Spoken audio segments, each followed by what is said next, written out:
warahmatullahi wabarakatuh. Kembali lagi di channel ceritaku.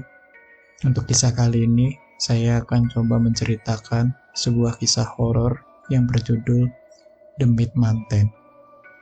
Dan sebelum kita lanjut ke ceritanya, tekan dulu tombol like video ini, dan jangan lupa tekan juga tombol subscribe channel ini, dan nyalakan juga lonceng notifikasinya agar tidak ketinggalan cerita-cerita lainnya dari channel ini.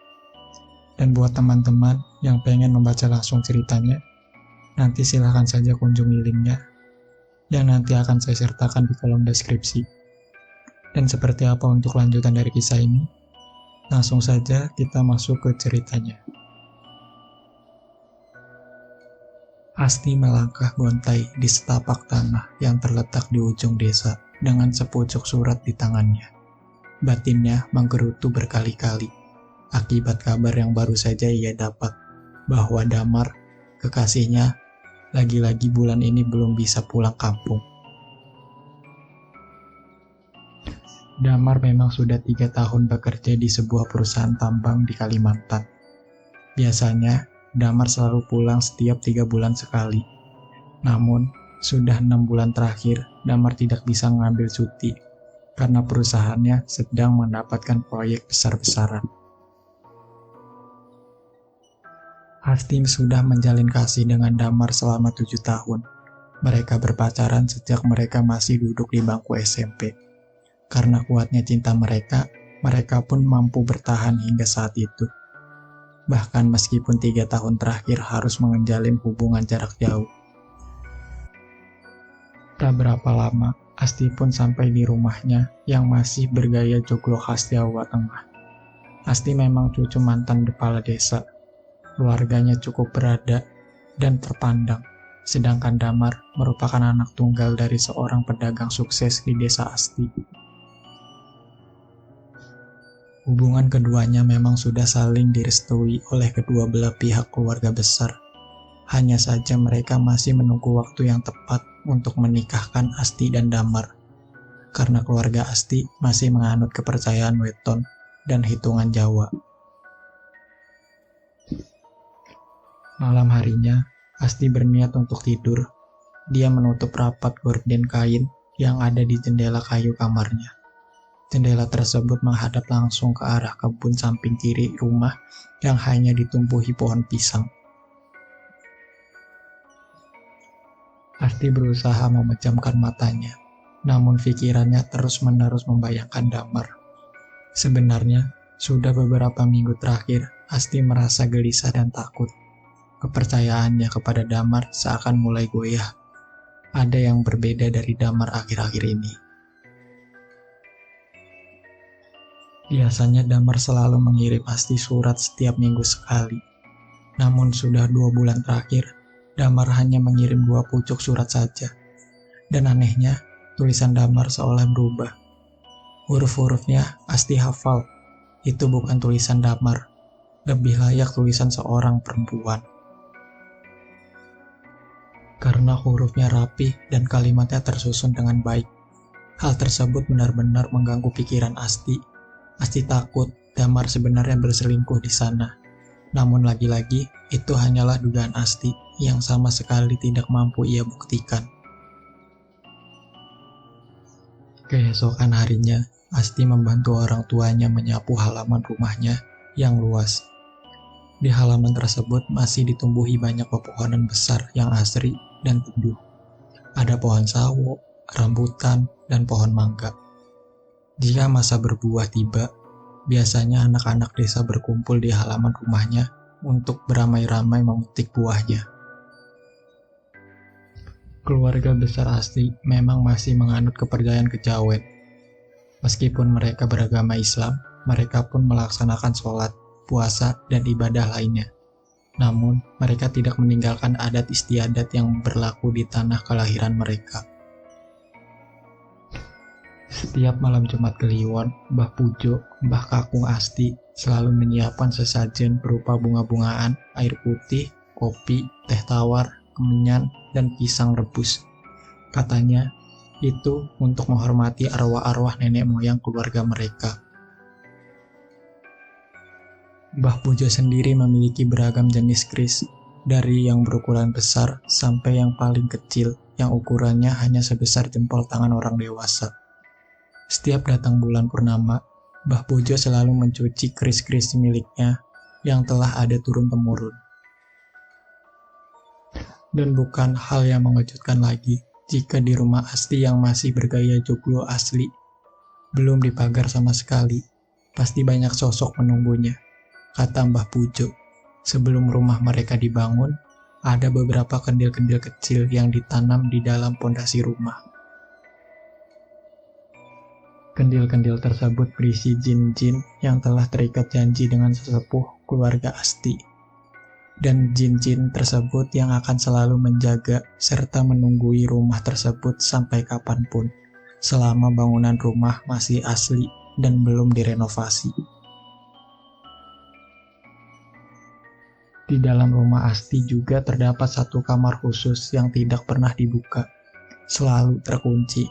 Namun pada malam-malam tertentu, Asti sering mendengar gaduh dari dalam kamar tersebut, karena rumah tersebut masih menggunakan kayu dan triplek. Ada satu bagian pagar yang bolong.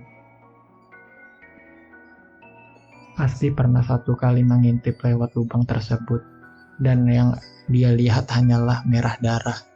Asti tidak paham apa yang sebenarnya ada di dalam kamar tersebut. Menurut Mbah Pujo, kamar tersebut adalah bekas kamar Mbah Buyut Asti. Namun mengapa ketika Asti mengintip ke dalamnya, yang ia lihat hanya warna merah? Sudah jelas, latar belakang keluarga Asti dengan kekentalan adatnya dan keberagaman keunikannya. Asti juga terbiasa melihat Mbah Pujo memandikan jenglot-jenglot peliharaannya. Salah satunya adalah boneka kecil laki-laki yang memiliki rambut panjang. Tanpa busana sehelai pun, Asti menyaksikan sendiri bahwa ekspresi boneka tersebut selalu berubah-ubah. Terkadang ia nampak tersenyum, namun tidak jarang ia nampak muram, bahkan ekspresi marah dan kesal. Maka, bukan hal luar biasa lagi bagi Asti mengenai hal-hal yang berkaitan dengan mereka yang tak terlihat.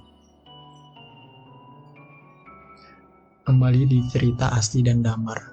Pada suatu sore, datanglah sepucuk surat yang diantar oleh tukang pos langganan Asti. Di amplop tertulis, "Teruntuk Asti." Hati Asti berbunga-bunga mengetahui kekasihnya mengiriminya surat.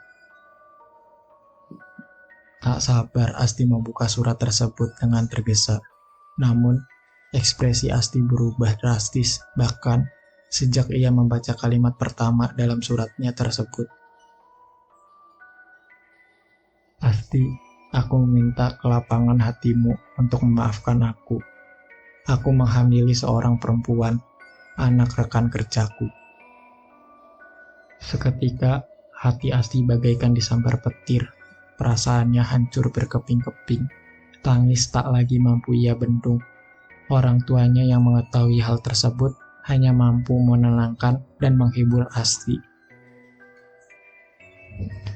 Sedangkan Mbah Pujo marah besar atas perlakuan Damar yang tidak memiliki etika dan sopan santun. Beberapa kali Mbah Pujo naik pitam dan hendak menyambangi kediaman orang tua Damar dengan tujuan mengajak berkelahi. Namun, orang tua Damar tidak bisa disalahkan atas terjadinya petaka tersebut, karena orang tua Damar pun hanya orang desa yang jarang-jarang juga bisa berkabar melalui surat dengan anak semata wayangnya itu. Meskipun berulang kali orang tua Damar meminta pengampunan sedalam-dalamnya kepada keluarga Asti, namun Mbah Pujo sepertinya menyimpan dendam kesumat kepada keluarga Damar. Terlebih sebulan kemudian, Damar pulang dengan membawa perempuan asing yang perutnya telah terlihat membuncit. Hati Asti tersayat menyaksikan Damar pulang namun dengan menggandeng perempuan lain. Asti merasa perjuangannya 7 tahun sabar menanti bersanding dengan kekasih impiannya sirna begitu saja tanpa terasa. Minggu depan, Damar akan mengasungkan akad nikah dengan perempuan yang tengah hamil 5 bulan yang Asti ketahui bernama Rukmi. Zaman dahulu masih mudah menikahkan dua mempelai meskipun mempelai perempuan tengah mengandung. Dan bagi orang-orang sukses di desa akan merasa malu jika mereka menikahkan anaknya tanpa membuat acara pesta pernikahan. Apalagi orang tua Damar memang pedagang sukses. Dan Damar sendiri juga pekerja tambang yang mapan. Akhirnya mereka mengadakan pesta pernikahan besar-besaran 3 hari 3 malam. Bukan keluarga Damar tidak memikirkan perasaan Asti dan keluarga besarnya. Namun hal tersebut memang adat yang perlu untuk dipatuhi. Asti terlewat depresi, harus menanggung sakitnya pilu di hati. Dia bahkan sempat bertanya kepada Mbah Pujo bagaimana caranya Damar bisa kembali ke pelukannya. Asti rela melakukan apa saja demi mantan kekasihnya itu. Namun Mbah Pujo tentu menolak keras pertanyaan Asti. Ia tak rela cucu kesayangannya harus tunduk pada satu laki-laki yang sudah begitu jahat merusak kepercayaan Asti dan keluarga besarnya. Hingga pada suatu malam, ketika seluruh penghuni rumah telah terlelap, Asti perlahan mengendap-endap mencoba masuk ke dalam kamar kosong di dalam rumahnya. Ia begitu penasaran dengan isi di dalamnya. Namun, dalam hatinya ia sangat ingin mencari pertolongan melalui jalur hitam. Namun, sekeras tenaga Asti mencoba membuka pintu kamar tersebut, pintu itu tidak goyah sedikit pun. Lagi-lagi, Asti mengintip dari lubang kecil di pagar kamar itu. Dan yang ia lihat kala itu, ada sebuah dipan kayu berdebu dengan bantal berwarna putih yang telah usang. Namun, di atas dipan tersebut duduk seorang wanita berjubah putih dengan rambut lurus panjang selantai. Asti tidak dapat melihat wajahnya karena wanita itu duduk membelakangi Asti. Jantung Asti terpacu kencang, ada rasa takut dan penasaran yang sama-sama memuncak, sampai tiba-tiba gelap. Ketika Asti membuka matanya, yang ada di dalam penglihatannya adalah kedua orang tuanya yang sedang menangis sesegukan. Mbah Pujo yang tengah merapal sesuatu. Pandangan Asti begitu kabur, lebih terlihat seperti lukisan cat minyak. Asti sadar betul akan dirinya, namun seolah dia kehilangan kendali penuh atas dirinya sendiri. Asti meracau tak karuan. Pujo, aku sudah pernah bilang ke kamu, sampai masanya tiba, kejadian yang dulu kamu lakukan ke aku akan menemui karma ke cucumu. Asti menggeram dengan suara perempuan paruh baya yang terdengar sangat berat. Kalau kamu tidak keluar dari cucuku, tak sumpah, kamu bakal selamanya tak kurung di dalam kamar itu, bentak Mbah Pujo yang semakin tersulut emosi. Asti begitu ingin berbicara apa yang sebenarnya terjadi. Namun tubuh Asti terasa begitu lemas dan lungai. Bahkan pita suara Asti seakan terputus. Ia terus-menerus meracau tak jelas. Namun itu bukan suara Asti. Tubuh Asti telah dikuasai oleh demit manten. Seorang perempuan yang dahulu kala merupakan kekasih gelap Mbah Pujo. Namun cinta mereka akhirnya kandas karena Mbah Pujo memutuskan menikah dengan kekasihnya yang asli, yang akhirnya menjadi Mbah Putri Asti, yang saat itu sudah meninggal dunia 1 tahun lalu. Perempuan tersebut terus-menerus menuntut balas dendam atas perlakuan buruk Mbah Pujo kepadanya. Pasalnya, Mbah Pujo telah berjanji akan menjadikannya istri kedua, namun ia justru ingkar. Terpaksa, perempuan itu menggunakan segala macam cara untuk menaklukkan hati Mbah Pujo. Namun, tidak pernah berhasil karena Mbah Pujo juga masih memiliki ajian yang cukup kuat. Yang ada, perempuan itu justru menderita sampai di ajalnya. Dan katanya, arwahnya dikurung di dalam kamar kosong di rumah Asti. Asti tersadar dari kesurupannya. Ia muntah berkali-kali. Dirinya masih terbayang jelas lekuk tubuh perempuan yang ada di dalam kamar kosong, membuatnya pusing dan mual. Mbah Pujo memberinya segelas air putih sebagai penawar. Kejadian itu tak lantas membuat Asti kapok. Ia justru kian penasaran mengenai perempuan tersebut. Ia bahkan berpikiran bahwa perempuan itu bisa menolong dirinya, setidaknya mengobati luka hatinya. Nah, kamu jangan sekali-kali dekati kamar itu ya. Jangan sampai kamu bisa melihat wajah perempuan itu. Kalau tidak, kamu bisa menyesal seumur hidupmu, ucap Mbah Pujo mengejutkan Asti yang tengah termenung di balai rumah. Asti hanya bisa membisu. Rasa penasarannya kian memuncak, mengalahkan segala rasa takutnya. Malam harinya, ia berlari di tengah-tengah kebun pisang. Ia tak tahu jalan keluar. Ia tersesat. Ia menengok ke kanan dan ke kiri. Keringat di dahinya mengucur deras. Ia berteriak meminta tolong, namun tidak ada satupun manusia di sana. Sampai ia mendengar suara cekikikan dari arah yang entah Asti pun tak paham. Suara itu seakan terus-menerus mengejar Asti kemanapun Asti berlari. Nak, saya tahu apa keinginanmu. Siapa kamu? Teriak Asti. Lagi-lagi tertawa. Kamu mau Damar menderita. Aku bisa bantu kamu biar bisa bikin dia sengsara karena sudah menyakiti hatimu. Suaranya begitu parau dan berat. Sekelibat Asti merasakan ada sesuatu yang melintas cepat di belakangnya.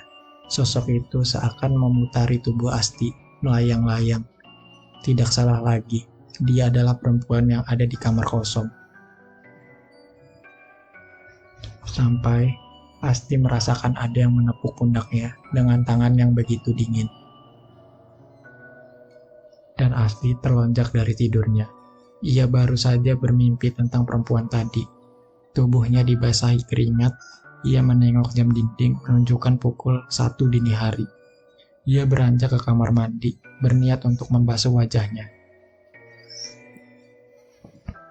Karena kamar mandi terletak di ujung belakang bagian rumah, maka mau tidak mau, Astri harus melewati kamar kosong. Sekembalinya ia dari membasuh wajah, dia terhenti sejenak di depan pintu kamar kosong. Ia memasang telinga, terdengar suara gaduh dari dalam kamar tersebut. Batinnya bergejolak, ia sangat ingin mengintip ke dalamnya, dan ya, lagi-lagi Asti tak mampu menahan rasa ingin tahunya. Ia mendekatkan satu matanya ke lubang di pagar kamar tersebut.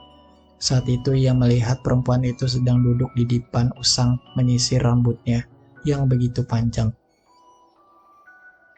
Namun anehnya, kakinya ia pukul-pukulkan ke lantai. Dari sanalah suara gaduh itu muncul. Asti masih belum juga bisa melihat wajahnya, karena perempuan itu menutupi wajahnya dengan rambutnya. Sampai tiba-tiba perempuan tadi berhenti menyisir. Ia meletakkan sisirnya di dipan dengan pelan. Kemudian perlahan ia menyibak rambutnya dengan kedua tangannya. Yang Asti baru sadari kala itu kuku jarinya begitu panjang dan runcing. Namun, sepersekian detik kemudian, wajah perempuan itu berubah menjadi sangat mengerikan. Mulutnya melebar dengan gigi yang runcing seperti gigi ikan piranha. Wajahnya dipenuhi borok dan darah. Dan yang paling Asti tidak bisa lupa adalah matanya. Matanya berwarna merah darah, yang berarti yang pernah dia lihat pertama kali saat ia mengintip dari lubang tersebut adalah mata Asti. Dan mata perempuan itu saling bertatap sangat dekat, hanya terhalang triplek tipis. Asti berlari ketakutan ke kamar orang tuanya yang terletak agak jauh dari kamar kosong tersebut. Orang tuanya kaget dengan kedatangan Asti yang ketakutan dan ngos-ngosan. "Kamu tuh kenapa, Nak? Kok lari-larian? Terus juga kenapa tiba-tiba ke sini?" tanya ibu Asti yang terkejut. Asti pun menceritakan hal yang baru saja ia alami. Orang tuanya kian kaget. Mereka buru-buru membawa Asti ke kamar Mbah Pujo. Kebetulan sekali Mbah Pujo belum tertidur. Ia masih mendendangkan lagu Jawa di kamarnya. "Bah, gawat bah, cucumu ini loh, ngeyel banget. Cucumu sudah melihat wajah perempuan itu," ucap ayah Asti dengan nada kesal. Raut wajah Mbah Pujo mendadak berubah kesal dan marah. Ia mendekatkan dirinya ke Asti, namun Mbah Pujo hanya terdiam, tidak berkata apapun. "Tolong siapkan bunga 7 rupa sama air kelapa, cepat," bentak Mbah Pujo kepada orang tua Asti. Mbah Pujo masih terlihat kesal, sedangkan Asti hanya terdiam menunduk, merasa bersalah karena telah melanggar larangannya Mbah. Tak berselang lama, Asti merasakan tubuhnya menjadi sangat berat. Kuku-kuku jari tangannya tiba-tiba menghitam. Kulit di wajahnya melepuh secara perlahan, dan ia tak mampu menahan bibirnya untuk tetap rapat. Ia terus-menerus membuka mulutnya, dan air liurnya menetes. Asti lagi-lagi kehilangan kendali atas dirinya, dan saat itu yang Asti lihat adalah perempuan itu sedang berada di gendongannya, menempel pada punggungnya. Asti tak mampu melakukan apa-apa. Ia hanya berteriak memohon pertolongan Mbah Pujo. Mbah Pujo tidak terkejut dengan apa yang terjadi pada Asti, seolah dia tahu hal tersebut memang akan terjadi. Asti benar-benar ingin muntah karena bau yang sangat menyengat dari borok di wajah perempuan itu. Asti berlarian ke sana kemari berharap perempuan itu terlepas dari punggungnya. Orang tua Asti datang dengan membawa ember besar berisi air kelapa dan bunga 7 rupa. Itu pun air kelapanya belum penuh 1 ember karena mereka harus memetik dari pohonnya, kemudian menumbuknya satu persatu. Beruntung kala itu, keluarga Asti memiliki banyak pembantu, sehingga mempercepat persiapan itu.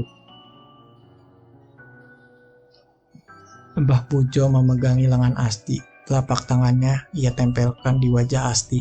Bibirnya tak henti merapal sesuatu. Asti meronta-ronta karena tangan Mbah Pujo terasa begitu panas di wajah Asti. Lalu samar terdengar suara perempuan parubaya. "Anak ini sekarang jadi milikku. Anak ini bakal yang menggantikanku di kurungan kamar itu. Aku sudah bebas, Pujo." Hahaha. Mbah Pujo diam saja. Ia menetap fokus merapal sesuatu. "Kamu tidak bisa ingkar janji, Pujo. Sesuai dengan sumpahmu, aku bakal tetap di kurunganmu sampai ada orang yang melihat rupaku. Tetapi aku tidak bilang ke kamu, kecuali keluargaku, anak keturunanku," jawab Mbah Pujo, tenang.